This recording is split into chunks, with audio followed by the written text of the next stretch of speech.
Welcome to Daksh academy Ladwa YouTube channel. बच्चों, हमने previous year से जो क्वेश्चनों की एक सीरीज स्टार्ट की है उसी में आज हमारी नेक्स्ट क्लास होगी। और हमेशा की तरह बच्चों आज फिर आपके लिए एक से एक बेहतरीन क्वेश्चन लेके आया हूँ। साथ साथ प्रैक्टिस कीजिएगा तो इन पे आपकी अच्छी मास्टरी हो जाएगी और एग्जाम में आपको दिक्कत बिल्कुल भी नहीं आएगी। चलिएगा बच्चों, देखते हैं सबसे पहले इस टाइप को। ये ऐसी टाइप है बच्चों, लगभग जो ये क्वेश्चन है हर एग्ज़ाम में पूछा जाता है। ओके, तो ध्यान से देखिएगा बच्चों, इसको करना कैसे। हमें 4096 का स्क्वायर रूट हमें दे रखा है 64, यानी कि वर्गमूल दिया गया है और हमें इसकी वैल्यू फाइंड आउट करनी है। ओके, यानी कि इसकी वैल्यू फाइंड आउट करनी है। तो कई बार बच्चे सोचते हैं कि इनका स्क्वायर रूट निकालना पड़ेगा, ऐसा नहीं है।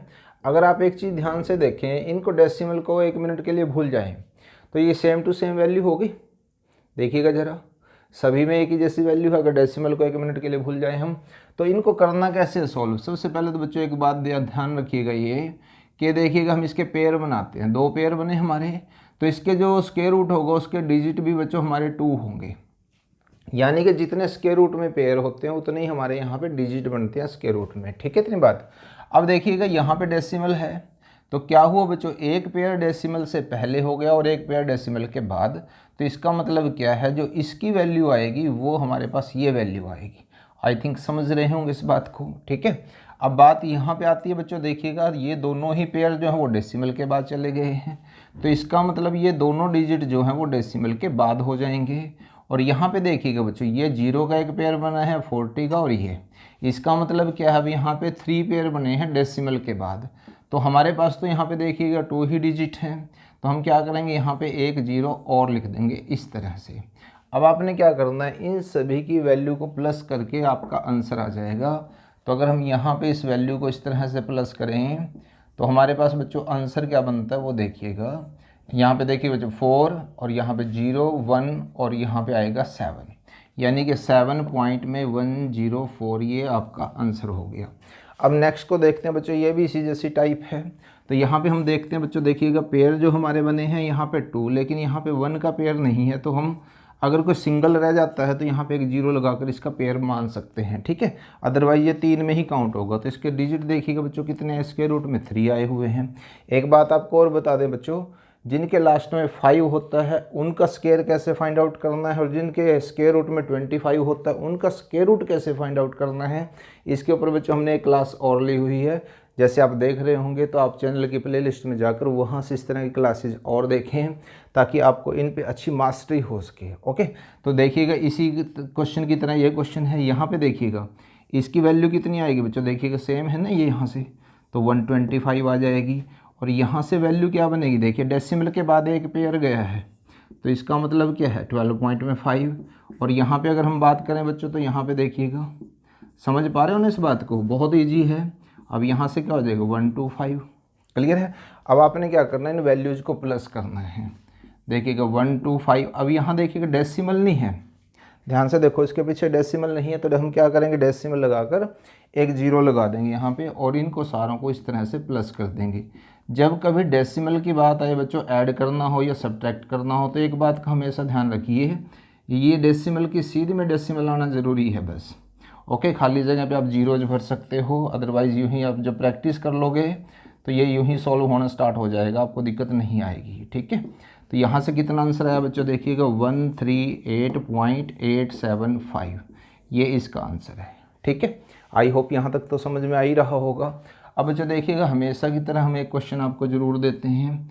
तो यहाँ पे देखिएगा ये क्वेश्चन आपने सॉल्व करना है और इसका आंसर आपने कमेंट बॉक्स में लिखना है। और बच्चों आपकी हेल्प के लिए इस टॉपिक के ऊपर भी एक क्लास है, जैसे आप देख रहे होंगे तो प्लेलिस्ट में जाकर वहाँ से देख सकते हैं, प्रैक्टिस कीजिएगा। देखिए बच्चों नेक्स्ट क्वेश्चन देखते हैं। 10,000 रुपये की धनराशि पर 5% वार्षिक दर से 2 वर्ष के चक्रवृद्धि ब्याज और साधारण ब्याज का अंतर क्या होगा। आपको देखिएगा साधारण ब्याज और चक्रवृद्धि ब्याज का जो अंतर है वो निकालना है आपसे, यानी कि ये पूछा गया है भाई कि चक्रवृद्धि ब्याज और साधारण ब्याज का जो बच्चों है वो अंतर क्या होगा। ठीक है, इसको बच्चों हम एक फॉर्मूले से भी कर सकते हैं। जैसे हम इसको अंतर को अगर डी नोट करें यहाँ पे, तो ये PR² और बाय में 100² होगा। ये जो P है ये तो मूलधन को शो करेगा और जो R है बच्चों ये दर को शो करेगा। ठीक है, तो ये आपका डायरेक्ट आंसर आ जाएगा। यहाँ से देखिएगा जो मूलधन है आपको वो कितना दे रखा है बच्चों, 10,000, और जो दर है वो 5 दी हुई है, तो उसको आप 2 बार लिख देंगे इस तरह से। और यहाँ पे देखिएगा 100 को आपने 2 बार लिखना है बच्चों, तो ये कैंसिल हो जाएगा, बिल्कुल ईजी है। तो यहाँ से जो आंसर आया वो कितना है बच्चों, 25 रुपीज़ आ गया। अगर आप सोच रहे हैं कि इसका चक्रवृद्धि ब्याज अलग निकालते, साधारण ब्याज अलग निकालते, फिर अंतर निकालते, बहुत लेंथी क्वेश्चन हो जाना था। ओके, नेक्स्ट क्वेश्चन और देखते हैं बच्चों। किसी संख्या को 36 से भाग देने पर शेषफल 19 आता है, उसी संख्या को 12 से भाग देने पर शेषफल कितना आएगा। ये भी बच्चों बहुत बार इस तरह का क्वेश्चन पूछा जाता है और इसका एक ही तरीका होता है निकालने का। देखिएगा 36 से हम संख्या को भाग दे रहे हैं और यहाँ पे देखिएगा जो शेषफल है वो कितना है बच्चों, 19 आया हुआ है। और यहाँ पे आपसे पूछा जा रहा है कि अगर हम उस संख्या को 12 से भाग दें तो फिर शेषफल कितना आएगा। ठीक है, इतनी बात। तो इस तरह के क्वेश्चन में चेक करने के लिए बच्चों बहुत आसान है। सबसे पहले तो आप ये देखें भाई इस संख्या को ये भाग हो रहा है कि नहीं, होता है बिल्कुल। तो आपने क्या करना बच्चों, जो ये शेषफल दिया गया है इसको तो लिखेंगे आप यहाँ और इसको डिवाइड कर देंगे बस। कितना आंसर आया यहाँ से देखिएगा बच्चों, 7। कितना इजी है। ओके, नेक्स्ट क्वेश्चन देखते हैं बच्चों। 25 वस्तुओं का क्रय मूल्य उनमें से 20 वस्तुओं के विक्रय मूल्य के बराबर है, लाभ या हानि प्रतिशत ज्ञात कीजिए। सबसे पहले तो आप क्वेश्चन की लैंग्वेज को समझिएगा, यानी कि हमारे पास कोई 25 वस्तुएं हैं, ठीक है। इसको अगर हम M से डिनोट करें, ये CP दिया हुआ बच्चों, ठीक है। और यहाँ पे यूँ कह रहे हैं कि जो 20 वस्तुओं के विक्रय मूल्य के बराबर है, यानी कि हम नोट यहाँ पे करेंगे 20।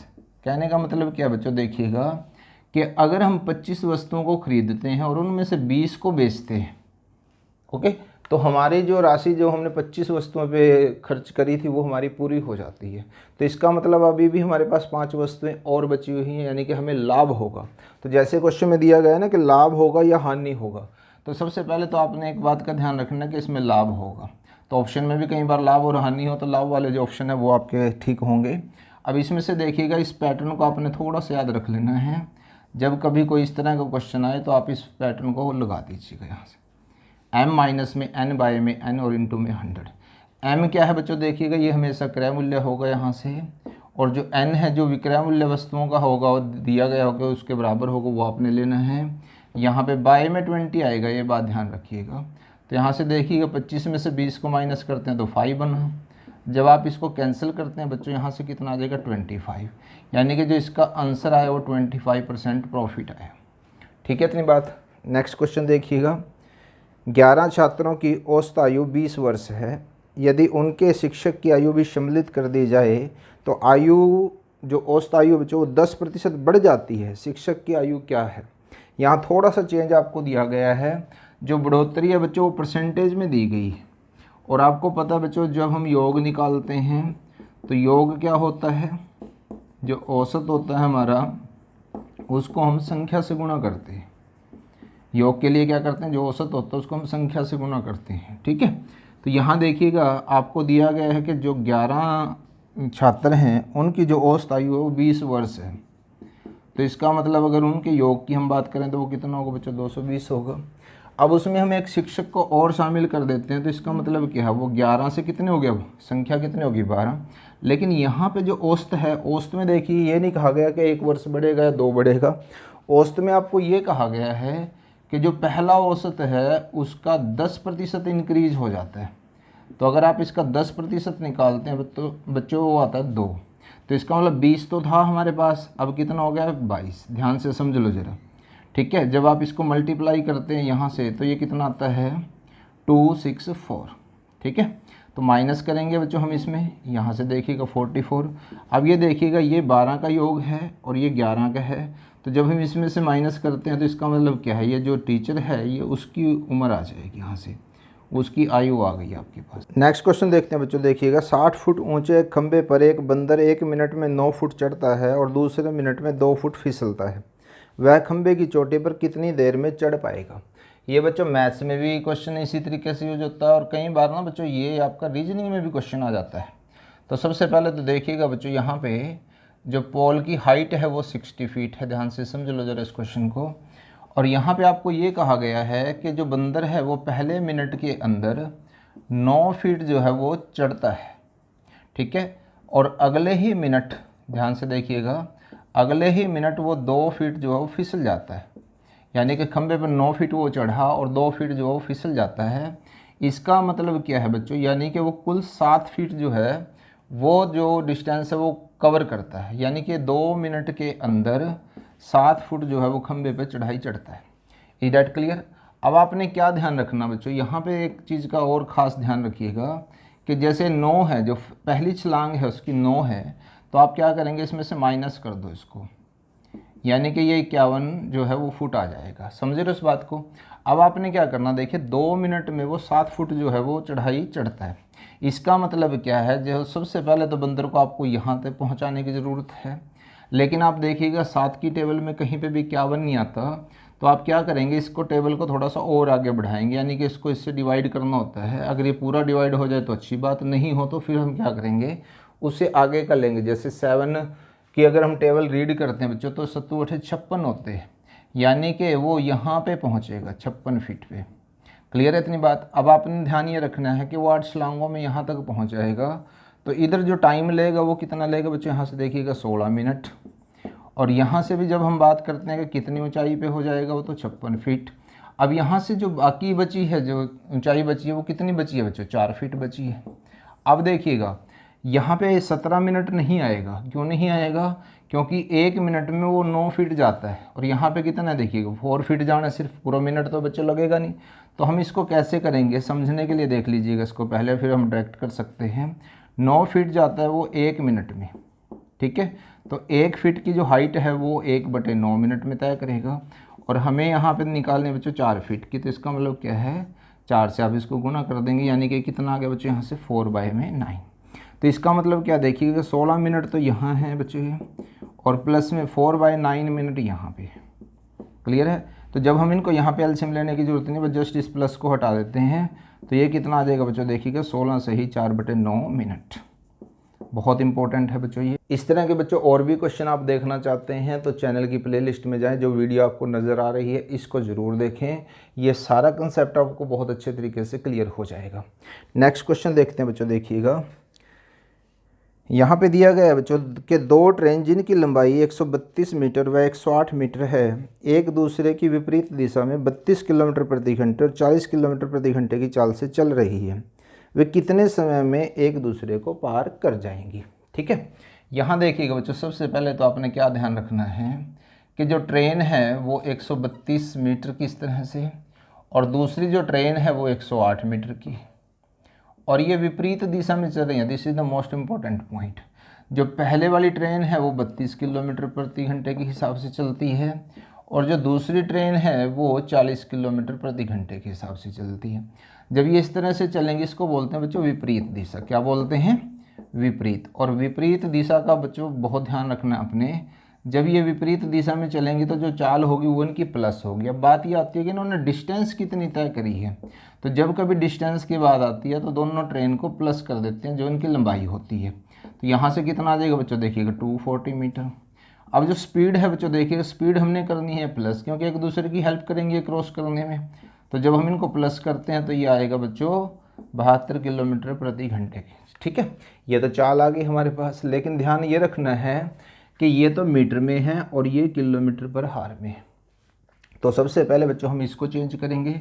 अब किलोमीटर पर हार को चेंज करने के लिए क्या करना पड़ेगा बच्चों, हमें 5/18 मीटर पर सेकंड।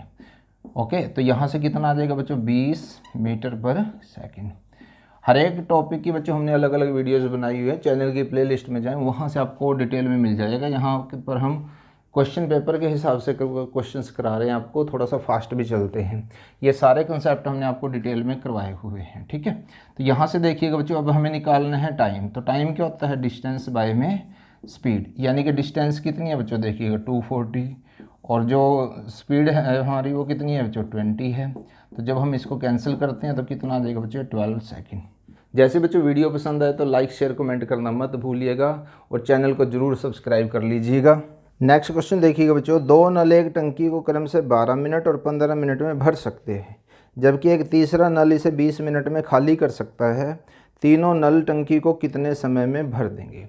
अब देखिए बच्चों, इसमें ज़रा ध्यान रखना आपने कि जो एक नल है वो 12 मिनट में टंकी को भर रहा है। ठीक है, जो दूसरा नल है वो 15 मिनट में टंकी को भरता है, लेकिन जो तीसरा नल है वो 20 मिनट में टंकी को खाली करता है। ठीक है, जो भर रहे हैं उनको हम प्लस से डिनोट कर रहे हैं, और जो खाली कर रहा है टंकी को वो माइनस से डिनोट कर रहे हैं। ठीक है, तो हम क्या करते हैं बच्चों, हम इनका यहाँ पे एलसीएम लेते हैं और इनका एलसीएम आता है बच्चों 60, यानी कि इन सभी को मिलकर 60 यूनिट काम करना है। ओके, ध्यान से समझ ले जरा, इन तीनों को मिलकर 60 यूनिट काम करना है। लेकिन अगर हम बच्चों सिर्फ इसकी बात करें, जो 1 मिनट में 12 यूनिट काम करता है, तो 60 यूनिट कितनी देर में करेगा, सिर्फ आपने इसको डिवाइड कर देना है। ठीक है, अब यहाँ देखिए 15 से डिवाइड करेंगे तो कितना हो जाएगा बच्चों, 4 हो जाएगा। क्लियर, 20 से डिवाइड करेंगे तो माइनस के 3 आ जाएंगे। माइनस क्यों लिख रहे हैं बच्चों हम यहाँ पे, क्योंकि ये जो तीसरा नल है इसमें से पानी को निकाल रहा है। Is that clear? तो इसका मतलब क्या है, हम जब इनको प्लस करते हैं 9 में से 3 के तो कितना है बच्चों, 6, यानी कि ये 1 मिनट में 6 यूनिट काम करते हैं। ठीक है, समझ पा रहे हो इस बात को? इन्होंने काम कितना करना है बच्चों, 60 यूनिट करना है। तो इसका मतलब क्या है, ये कुल टाइम कितना लेंगे बच्चों, 10 मिनट, यानी कि उस 10 मिनट में इस टंकी को भर देंगे। क्लियर, नेक्स्ट क्वेश्चन देखते हैं। एक वृत्त की जीवा की लंबाई 8 सेंटीमीटर और उसके केंद्र तथा जीवा की लंबवत दूरी 3 सेंटीमीटर है, वृत्त की त्रिज्या कितनी होगी? देखिए बच्चों, क्वेश्चन क्या दिया गया आपको, एक इस तरह से वृत्त है, ठीक है, ये इसका केंद्र है, ध्यान से समझ लें जरा, और यहाँ पे बच्चों एक जीवा दे रखी है जिसको इंग्लिश में हम कॉर्ड बोलते हैं। क्लियर, और यहाँ पे आपको एक चीज़ और दे रखी है कि जो यहाँ से इसकी लंबवत दूरी है, ये लंबवत का मतलब क्या होता है, यानी कि 90 डिग्री पे, वो आपको दे रखी है, कितनी दी हुई है बच्चों, 3 सेंटीमीटर दे रखी है। और ये जो जीवा है बच्चों, ये दे रखी है आपको 8 सेंटीमीटर। अब ये देखिएगा, जो ये दूरी है ना, ये लंबवत दूरी है, इसको 2 बराबर भागों में बांटती है। ये पॉइंट समझने का इसमें, अब यहाँ से देखिए, अगर हम इस पॉइंट को मिलाते हैं और इसी तरह से इस पॉइंट को मिलाते हैं, तो जो ये OA और OB है, ये वृत्त की त्रिज्या होगी, और यही हमें फाइंड आउट करनी है। ठीक है, अब मैं इसको थोड़ा सा इस वे से समझाता हूँ आपको। देखिएगा कि हम इस ट्रायंगल को यहाँ पे अलग से लिख देते हैं, आपको और अच्छे से क्लियर हो जाएगा। ये 3 है और ये 4 है, समझे ना? तो ये आपके पास देखिएगा एक राइट एंगल ट्रायंगल है, तो आपको समझ में आ ही गया होगा, क्योंकि एक ट्रिपलेट बन चुका है अब हमारा 3, 4। इसके ऊपर भी बच्चों वीडियो है, आप ये देख सकते हैं ट्रिपलेट के ऊपर। ठीक है, तो यहाँ देखिएगा 3, 4 है, तो वैसे तो डायरेक्ट कितना आ जाएगा बच्चों, 5, अगर आपने ये वीडियो देखी है। लेकिन फिर भी हम इसको कैसे सॉल्व करते हैं, ये लंब है और ये आधार है, इन दोनों का स्क्वायर करते हैं। ठीक है, और फिर ले लेते हैं बच्चों इनका स्क्वायर रूट। यहाँ से कितना है बच्चों, 25, और 25 का स्क्वायर रूट कितना आएगा बच्चों, यहाँ से देखिएगा 5, यानी कि जो हमें वृत्त की त्रिज्या निकालनी थी वो हमारे पास कितनी आई बच्चों, 5 सेंटीमीटर। आई होप समझ में आ रहा होगा। इस टाइप पे बच्चों 2-3 क्वेश्चन और जो बनते हैं वो क्या हो सकता है, देखिएगा, एक तो आपसे जीवा की लंबाई पूछी जा सकती है, एक आपसे त्रिज्या पूछी जा सकती है, ठीक है, और एक आपसे पूछा जा सकता है लंबवत दूरी। यानी कि ये 3 क्वेश्चन आपसे पूछ सकता है। जैसे कि इसमें देखिएगा, इसमें क्या पूछा गया, आपसे त्रिज्या पूछी गई है। ठीक है, हो सकता है किसी में जीवा और त्रिज्या दे रखी हो तो लंबवत दूरी पूछ सकते हैं, हो सकता है किसी के अंदर त्रिज्या और लंबवत दूरी हो तो आपसे जीवा की लंबाई पूछी जा सकती है। नेक्स्ट क्वेश्चन देखिएगा बच्चों, एक समलंब चतुर्भुज की समांतर भुजाएं क्रमशः 20 सेंटीमीटर और 25 सेंटीमीटर हैं और इनके बीच की लंबवत दूरी 18 सेंटीमीटर है, इनका क्षेत्रफल ज्ञात कीजिए। अब देखिए, सबसे पहले तो बच्चों देखिएगा, समलंब यानी कि जिसको हम ट्रेपेजियम बोलते हैं, वो कैसे हम इसको रिप्रेजेंट करेंगे वो ये देख लीजिएगा। ठीक है, यहाँ पे अगर हम इनके नेमिंग भी दें A, B, C और D, ये जो है इसकी 2 समांतर भुजाएं हैं और ये जो है इनके बीच की दूरी है। ठीक है, यहाँ से देखिएगा जो समांतर भुजा है पहली, उसकी जो लंबाई दे रखी है वो आपको दे रखी है 20 सेंटीमीटर, और जो दूसरी भुजा है उसकी दे रखी है 25 सेंटीमीटर, और जो ऊंचाई है वो दे रखी है 18 सेंटीमीटर। ठीक है, इसकी अगर हम बच्चों बात करते हैं क्षेत्रफल की, तो जो समलंब का क्षेत्रफल है वो ये वाला होता है बच्चों। देखिएगा, ध्यान से समझ लीजिएगा इसको, इस फॉर्मूले को याद रखिएगा, ये समलंब के क्षेत्रफल का सूत्र है। ठीक है, तो यहाँ से क्या होगा बच्चों, 1/2 आएगा। अब B1 और B2 है, B1 और B2 का मतलब कि इन दोनों को प्लस कर देंगे हम, तो कितना आएगा बच्चों, 45, और यहाँ से H कितना बच्चों, देखिएगा 8। तो जब हम इसको यहाँ से कैंसिल करते हैं तो ये बच्चों आता है हमारे पास 405 सेंटीमीटर स्क्वायर, यही आपका आंसर आया। ठीक है, इसी क्वेश्चन में बच्चों आपसे पूछ सकता है एग्जामिनर कि किसी एक भुजा को गायब करके और क्षेत्रफल दे दे तो, या फिर B2 को या फिर H को, ये भी पूछ सकते हैं। आई होप बच्चों आज की क्लास भी आपको बहुत अच्छी लगी होगी। सो वीडियो को लाइक शेयर कमेंट करना मत भूलिएगा। चैनल पर नए हैं तो सब्सक्राइब जरूर कीजिएगा। नोटिफिकेशन बेल को जरूर प्रेस कीजिएगा ताकि हर वीडियो की नोटिफिकेशन आप तक पहुंचती रहे। Thanks for watching.